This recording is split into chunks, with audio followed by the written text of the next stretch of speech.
नमस्कार दोस्तों, आप सभी का श्री कृष्णा क्लासेज के यूट्यूब चैनल पे हार्दिक स्वागत है। आज हम आप लोग के बीच में कुछ इम्पॉर्टेंट क्वेश्चन लेकर आया हूं जो कि यूपी ट्रिपल एससी के एग्ज़ाम में पूछे गए हैं। इन क्वेश्चन से और क्या बन सकता है इसके बारे में बताएंगे, पूरा इसका पोस्टमार्टम करेंगे। पूरी वीडियो ध्यान से देखिएगा। अगर मैं 10 क्वेश्चन पढ़ा रहा हूँ तो ये समझ लीजिए कि ये 50 क्वेश्चन के बराबर है आपके। ठीक है, तो चलिए शुरू करते हैं। पहला क्वेश्चन क्या है, नागार्जुन सागर बांध किस नदी पर बना है? तो पहला है कावेरी, दूसरा है गंगा, तीसरा है कृष्णा, चौथा है गोदावरी। तो उसका राइट आंसर क्या हो जाएगा? कृष्णा नदी पर। नागार्जुन सागर बांध कृष्णा नदी पर बना है। ये पिछली बार यूपी पेट के एग्जाम में पूछा गया क्वेश्चन है। कृष्णा नदी पर बना था। कब बना था? 1966 में। 1966 ईस्वी में नागार्जुन सागर बांध जो है बना था। ये हैदराबाद में स्थित है।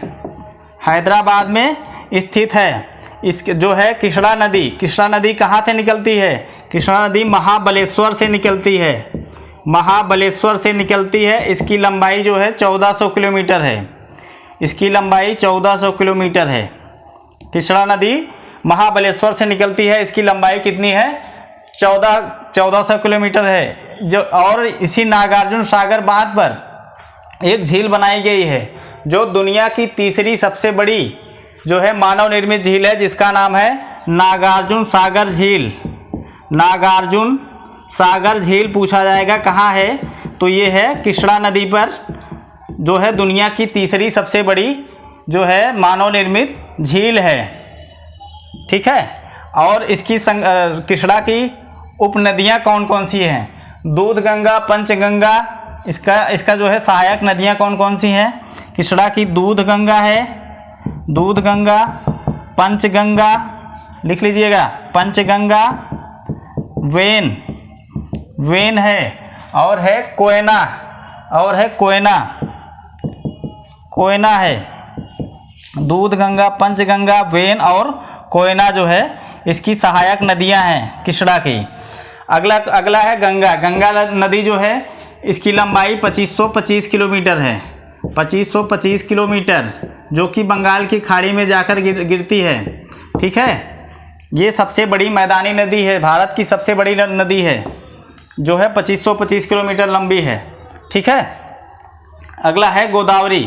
गोदावरी जो है, गोदावरी की लंबाई कितनी है? गोदावरी की लंबाई 1465 किलोमीटर। 1465 किलोमीटर। इसको जो है दक्षिण की गंगा बोलते हैं। दक्षिण की गंगा किसको बोलते हैं? गोदावरी नदी को। गोदावरी नदी को दक्षिण की गंगा बोलते हैं। यह त्रयंबक की पहाड़ी से निकलती है। त्रयंबक की पहाड़ी से निकलती है। और गंगा नदी बताइए कहाँ से निकलती है? हिमानी ग्लेशियर से। हिमानी ग्लेशियर से निकलती है। अगला है कावेरी नदी। इसी गोदावरी नदी पर नासिक का महाकुंभ लगता है। नासिक का महाकुंभ कहाँ लगता है? गोदावरी नदी पर महाकुंभ इसी नदी पर लगता है। गंगा पे दो कुंभ लगते हैं। कौन कौन सा? एक हरिद्वार में कुंभ लगता है और दूसरा प्रयाग में लगता है, और 4 कुंभ लगते हैं, और एक क्षिप्रा नदी पर उज्जैन में लगता है। ठीक है, अगला है कावेरी नदी। इसकी लंबाई जो है 800 किलोमीटर है। 800 किलोमीटर। इसको दक्षिण भारत की गंगा बोलते हैं। कावेरी नदी को दक्षिण भारत की गंगा बोलते हैं। दक्षिण भारत की गंगा बोलते हैं। और यह जो है ब्रह्मगिरी पर्वत से निकलती है। ब्रह्मगिरी पर्वत से निकलती है। तो ये रहा पूरा आपका इसका पोस्टमार्टम। ब्रह्मगिरी पर्वत से 800 किलोमीटर लंबाई, दक्षिण भारत की गंगा, और दक्षिण की गंगा गोदावरी नदी। गंगा नदी का उद्गम हिमानी ग्लेशियर से। दो कुंभ लगते हैं। कौन कौन से? प्रयाग और हरिद्वार। गोदावरी नदी पर नासिक का महाकुंभ, और क्षिप्रा नदी पर जो है उज्जैन का महाकुंभ लगता है। चलिए अगला क्वेश्चन देखते हैं। चलिए अगला क्वेश्चन देखते हैं। अगला क्वेश्चन क्या है? अंगूर की खेती को किस नाम से जानते हैं? अंगूर की खेती को किस नाम से जानते हैं? आपका ऑप्शन है पिसिकल्चर, दूसरा है विटीकल्चर, तीसरा है सेरिकल्चर, चौथा है हार्टिकल्चर। चलिए इसका राइट आंसर क्या होगा? विटीकल्चर। अंगूर की खेती को क्या बोलते हैं? विटीकल्चर बोलते हैं। पिसिकल्चर किससे संबंधित है? मछली पालन। पिसिकल्चर मछली पालन से संबंधित है। पिसीकल्चर को मछली पालन से संबंधित है। सेरीकल्चर किससे संबंधित है? रेशम के कीट, रेशम का कीट पालन, रेशम का कीट पालन जो है किससे संबंधित है? सेरीकल्चर। हार्टिकल्चर, हार्टिकल्चर का संबंध है बागवानी से, बागवानी, बागवानी का संबंध किससे है? हार्टिकल्चर से। आप लोग कमेंट बॉक्स में बताइए कि साइटोलॉजी किसके अध्ययन को कहते हैं। चलिए अगला नेक्स्ट क्वेश्चन देखते हैं। साइटोलॉजी किसके अध्ययन को बोलते हैं? चलिए इसका उत्तर आप लोग कमेंट बॉक्स में दीजिए। चलिए अगला क्वेश्चन देखते हैं। चलिए अगला क्वेश्चन देखते हैं। अगला क्वेश्चन है भद्रा, भद्रा वन्यजीव अभयारण्य किस राज्य में स्थित है? भद्रा वन्यजीव अभयारण्य किस राज्य में स्थित है? ऑप्शन ए है केरल, बी है मध्य प्रदेश, सी है कर्नाटक, डी है उत्तर प्रदेश। तो इसका राइट आंसर है कर्नाटक, कर्नाटक में स्थित है। भद्रा वन्यजीव अभयारण्य कर्नाटक में स्थित है।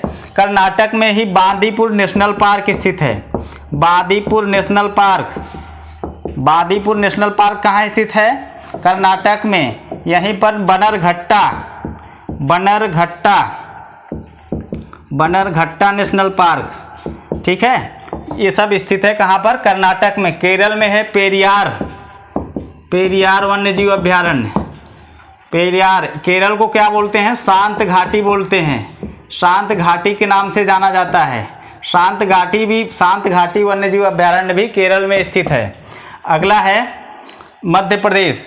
मध्य प्रदेश में कान्हा, कान्हा नेशनल पार्क जो है, Panna, Panna national park, Satpura national park, Bandhavgarh, Satpura, Satpura, उसके बाद बांधवगढ़, बांधवगढ़, बांधवगढ़ हो गया। उसके बाद माधव नेशनल पार्क, ये सब कहाँ स्थित है? ये सब जो है स्थित है कहाँ? मध्य प्रदेश में। कान्हा, पन्ना, सतपुड़ा, बांधवगढ़, माधव। उत्तर प्रदेश में कौन सा नेशनल पार्क स्थित है? उत्तर प्रदेश में Dudhwa national park, Dudhwa national park ये कहाँ स्थित है? दुधवा नेशनल पार्क लखीमपुर खीरी, लखीमपुर खीरी जो है उत्तर प्रदेश का क्षेत्रफल की दृष्टि से सबसे बड़ा जिला है। वहीं पर क्या स्थित है? दुधवा नेशनल पार्क इस उत्तर प्रदेश में है। तो इसके बारे में और जानकारी हासिल करनी है। इसकी स्थापना, दुधवा नेशनल पार्क की स्थापना 1958 ईस्वी में, 1958 ईस्वी में इसकी स्थापना हुई थी। और जो है 1929 ईस्वी में, 1979 ईस्वी, सॉरी 1979 ईस्वी में इसको जो है टाइगर रिजर्व घोषित किया गया, टाइगर रिजर्व घोषित किया गया। ये भारत और नेपाल के बॉर्डर पर स्थित है, ठीक है। तो इस क्वेश्चन का राइट आंसर क्या होगा? भद्रा वन्यजीव अभयारण्य कर्नाटक में, कर्नाटक में बांदीपुर नेशनल पार्क, बनरघट्टा आदि नेशनल पार्क हैं। और केरल में पेरियार और शांत घाटी है, ठीक है। आप लोग को अगर वीडियो पसंद आ रहा हो तो शेयर करिए। चलिए अगला क्वेश्चन देखते हैं। चलिए अगला क्वेश्चन देखते हैं। खादर और बांगर निम्नलिखित में से किस प्रकार की मिट्टी है? ठीक है, तो इसका ऑप्शन ए है काली मिट्टी, बी है जलोढ़ मिट्टी, तीसरी है लाल मिट्टी, चौथा ऑप्शन है लैटराइट मिट्टी, ठीक है।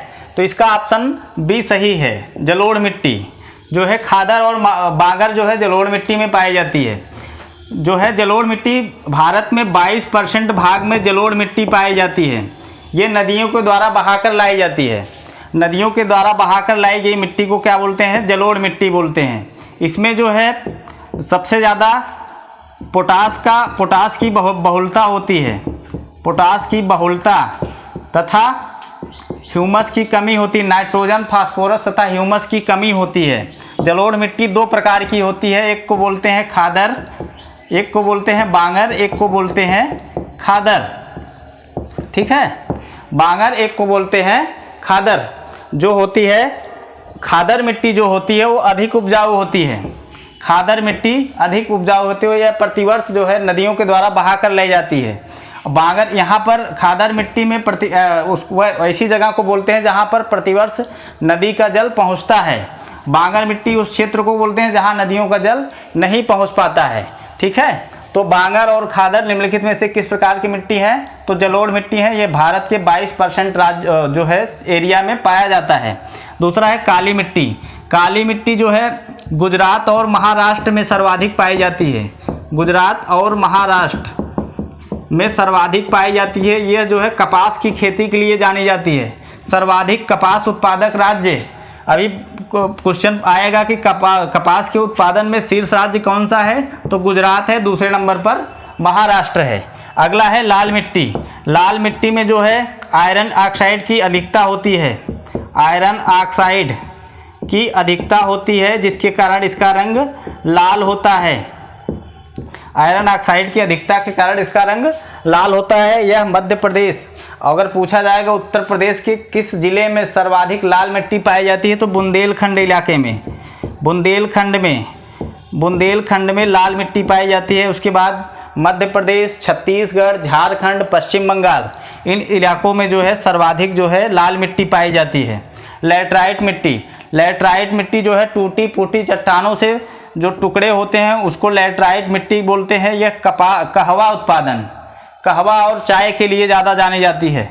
यह है कहवा उत्पादन के लिए सर्वाधिक उपयुक्त मिट्टी कौन सी है, जो है लैटराइट मिट्टी, कहवा उत्पादन में, कहवा के उत्पादन में। ठीक है।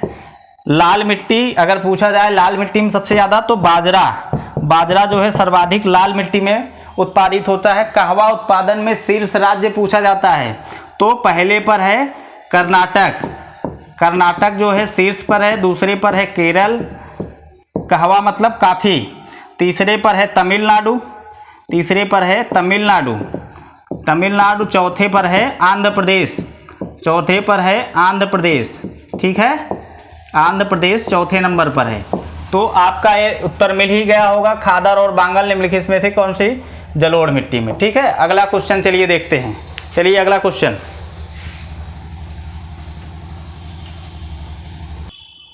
चलिए अगला क्वेश्चन क्या है, अगला क्वेश्चन देखते हैं। मूक घाटी, मूक घाटी मतलब शांत घाटी, इसको शांत घाटी बोलते हैं या फिर साइलेंट वैली भी बोलते हैं। ठीक है। शांत घाटी किसको कहते हैं? ऑप्शन ए है केरल, पंजाब, तीसरा है असम, चौथा है उत्तराखंड। तो केरल को क्या बोलते हैं? शांत घाटी बोलते हैं। उत्तराखंड को क्या बोलते हैं? फूलों की घाटी, फूलों की घाटी किसको बोलते हैं? उत्तराखंड को, फूलों की घाटी उत्तराखंड। पंजाब जो है किसको बोलते हैं? पंजाब जो है 5 नदियों का समूह है। कौन कौन सी? झेलम, झेलम, सतलज, सतलज, सतलज, रावी, रावी, चिनाब, चिनाब, चिनाब। उसके बाद अगला है ब्यास। ठीक है, चिनाब, ब्यास, सतलज और झेलम। असम जो है ये चाय के लिए जाना जाता है। सर्वाधिक चाय उत्पादक राज्य, सर्वाधिक चाय उत्पादक राज्य कौन सा है? असम है। जो है सबसे पहले दार्जिलिंग की चाय को कब जीआई टैग दिया गया था? 2004 में दार्जिलिंग की चाय को जीआई टैग दिया गया था। ठीक है, तो ये आपके चारों ऑप्शन पूरे हुए। तो मूक घाटी साइलेंट वैली किसको बोलते हैं? केरल को। और फूलों की घाटी उत्तराखंड को। चलिए अगला क्वेश्चन देखते हैं। अगला क्वेश्चन, चलिए अगला क्वेश्चन क्या है? अगला क्वेश्चन देखते हैं। तुलबुल परियोजना किस नदी पर स्थित है? तुलबुल परियोजना किस नदी पर स्थित है? ऑप्शन है चिनाब, दूसरा है झेलम, तीसरा है रावी, चौथा है ब्यास। तो इसका राइट आंसर हो जाएगा झेलम। जो है तुलबुल परियोजना जो है झेलम नदी पर जम्मू एंड कश्मीर में स्थित है, जम्मू एंड कश्मीर में स्थित है। चिनाब नदी पर कौन सी परियोजना स्थित है? तो सलाल, सलाल पनबिजली परियोजना, सलाल पन बिजली परियोजना जो है ये स्थित है चिनाब नदी पर जम्मू और कश्मीर में। ठीक है, सलाल पन बिजली परियोजना जम्मू एंड कश्मीर में स्थित है चिनाब नदी पर। तीसरा है रावी नदी। रावी नदी पर कौन सा बांध स्थित है? पौंग बांध, पौंग बांध, पौंग बांध जो है स्थित है रावी नदी पर। अगला है झेलम। ठीक है, झेलम नदी पर बता ही दिए तुलबुल परियोजना। अगला है ब्यास। ब्यास जो है रावी नदी पर जो है पौंग बांध नहीं है। रावी नदी पर शाहपुर कंडी, रावी नदी पर शाहपुर कंडी, शाहपुर कंडी जो है बांध बन रहा है। अभी ये बना नहीं है, 2022 में इसका लक्ष्य रखा गया है। रावी नदी पर शाहपुर कंडी बांध बन रहा है रावी नदी पर। ब्यास पर जो है पौंग बांध स्थित है। पौंग बांध कहाँ स्थित है? ब्यास नदी पर। ठीक है, रावी नदी पर शाहपुर कंडी बांध बन रहा है, 2022 में इसका टारगेट है। चिनाब नदी पर सलाल पनबिजली परियोजना। चलिए अगला क्वेश्चन देखते हैं। अगला क्वेश्चन, चलिए आज के दिन का ये लास्ट क्वेश्चन है, इसको देखिए। आम की लंगड़ा किस्म की प्रजाति हमारे राज्य मतलब उत्तर प्रदेश के किस जिले से उद्भूत मानी जाती है? ठीक है, तो लंगड़ा आम को मालदा आम भी बोलते हैं। इसका एक नाम और है, लंगड़ा आम को हम मालदा आम भी बोलते हैं, मालदा आम भी बोलते हैं, बनारसी लंगड़ा भी बोलते हैं, बनारसी लंगड़ा भी बोलते हैं। तो ये बनारस ज़िले से बनारसी जो है लंगड़ा आम फेमस है। लखनऊ जो है नवाबों का शहर है, यह जो है आम के बाग के लिए प्रसिद्ध है, आम के बाग के लिए प्रसिद्ध है। ठीक है, आम का जो है वैज्ञानिक नाम क्या होता है? Mangifera indica. आम का वैज्ञानिक नाम होता है मैंगीफेरा इंडिका। मेरठ जो है खेल के सामान के लिए प्रसिद्ध है, खेल के सामान के लिए जाना जाता है। कन्नौज को हम इत्र की नगरी बोलते हैं, इत्र की नगरी, परफ्यूम, इत्र की नगरी किसको बोलते हैं? कन्नौज को। ठीक है, कन्नौज से इत्र फेमस है, मेरठ से खेल के सामान, लखनऊ जो है आम के बाग के लिए जाना जाता है और इसको नवाबों का शहर भी बोलते हैं। वाराणसी का पान जो है फेमस है, वाराणसी की साड़ी फेमस है। ठीक है, तो ये आज के इम्पॉर्टेंट क्वेश्चन रहे। आप लोग को अगर वीडियो पसंद आए तो शेयर करिए, लाइक करिए, अगर यदि चैनल पर नए हैं तो सब्सक्राइब करिए। अब हम डेली आपको यूपी SSC के जो पूछे गए एग्जाम में क्वेश्चन है उनको कराएंगे और उसका पोस्टमार्टम भी करेंगे। ठीक है, तो वीडियो देखने के लिए धन्यवाद। नमस्कार, जय हिंद, वंदे मातरम।